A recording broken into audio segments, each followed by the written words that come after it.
Alright, so this is the final video.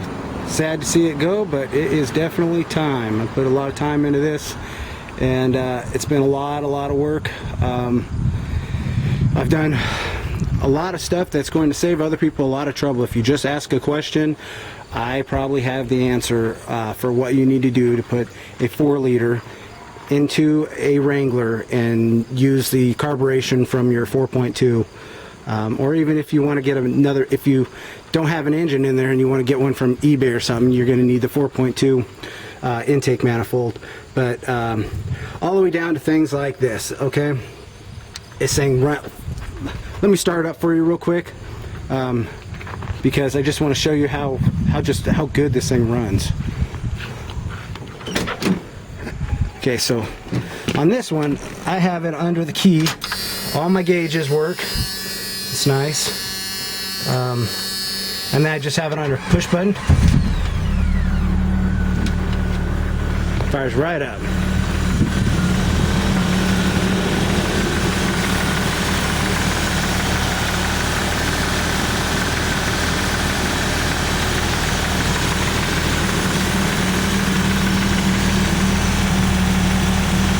Got a little bit of exhaust leak down here. You can just kind of slightly hear, but outside of that, man, this, oh, it runs great.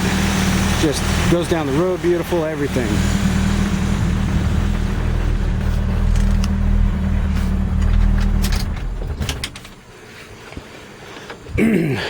But so okay, I'll go over this, kind of just do it over like if nobody's watched any of the videos. Okay, so what I did was took the 4.2 out of it, and this is a 4-liter out of a 97 Grand Cherokee that I took out, put a re-ring kit, new bearings, you know, just kind of went through new gaskets, all that stuff. And then I used the header for the 4-liter, okay? And you're gonna have to modify it slightly. You have to cut a piece of the bracket on the header that's under this intake.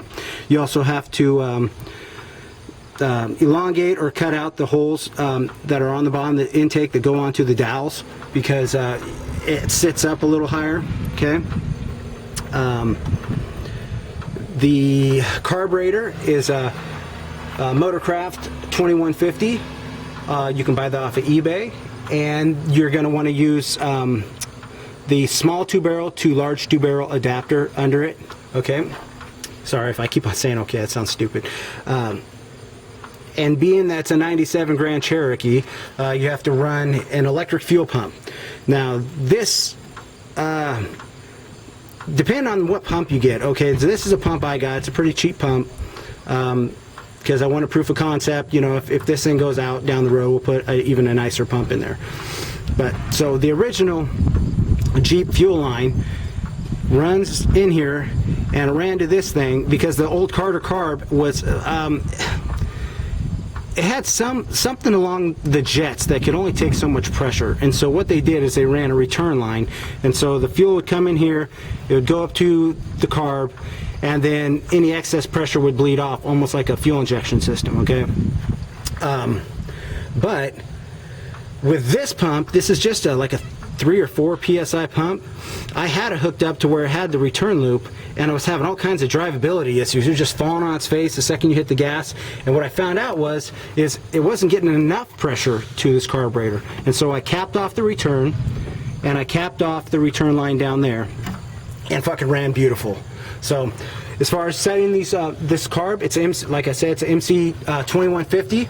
It's basically a generic or Chinese, I'm not sure who makes it, but it had a 50 jet in there, and I have the screws turned out about 2 1/4 to 2 1/2 turns down here. Both of those screws about 2 1/2 turns out. I still use the electric choke. I do not have a stovepipe going to it. The electric choke that ran, the wire that ran from the Jeep seems to work just fine.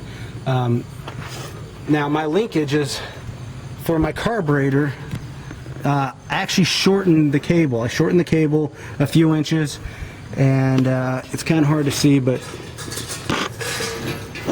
I don't know. You're not going to be able to see it, but you're just going to have to deal with that on your own. It's not too hard. There's a million probably different ways you could do it. This is the way I did it. And okay, the other thing is your serpentine. It's a serpentine belt setup. This is all the accessories from the 1990 4.2. The harmonic balancer you need from your old motor, your 4.2. If you don't have 4.2, you can get a harmonic balancer for the 2.5 or the 4.2 from 1984 to 1990. That's the one you want. Water pump. You want the water pump from the 1990 model. It'll bolt right up, no problem. Water temp sensor. This is a big one that people usually get wrong. Normally it sat on the 258, it sat in the back there. It ran to this wire. At least on the one with the gauges and the serpentine setup that I have, it's a one wire. And then you have a separate unit up here normally that has a 2-wire coming off it.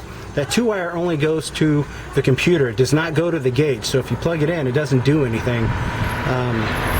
So what you need is the 1-wire setup, and it's a 1/8 inch fitting MPT, and you're going to want to adapt it to a 3/8 MPT, and then you can screw that in there.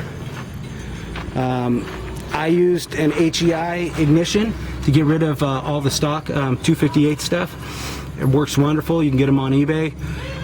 There's other videos showing out how to put them on and stuff. It's not that hard. Just get your timing set up. I have my timing at 8 degrees before top dead center. Some other people use the voltage regulator, or sorry, the alternators from the 4-liter. I didn't want to do an external regulator, and this thing's only like 60 bucks on eBay. So, and it actually bolts right in, which is amazing. The back brackets you can't really use, but you don't really need them. So that's a 1-wire alternator. That's also nice too. It's just you have the 1 wire that runs back to the solenoid, and it charges it, and all the gauges work. And I don't know how much else to really tell you. I use the standard CCV system on the 4-liter. That one runs like the EGR back to your carb. That has a small orifice. This has the large orifice. You want to make sure both of them are clean and clear. That's what some people have problems with, that in the Cherokees, with sucking oil into the air cleaner when one of those plugs up. So you definitely want to check that. Put new motor mounts. Since you got it out there, put new motor mounts. Also, if you're going to do it with this year, pre-92 transmission is going to have a 0.59 inch shaft that comes out of the transmission, and if it's post 92 4-liter, you're going to have to get or make a bushing that has a 1-inch outer diameter and a 0.59 inner diameter. If it's a post 92 4-liter going into a pre 92 Jeep Wrangler. If it's both after 92, then you don't have any problems. So that's it.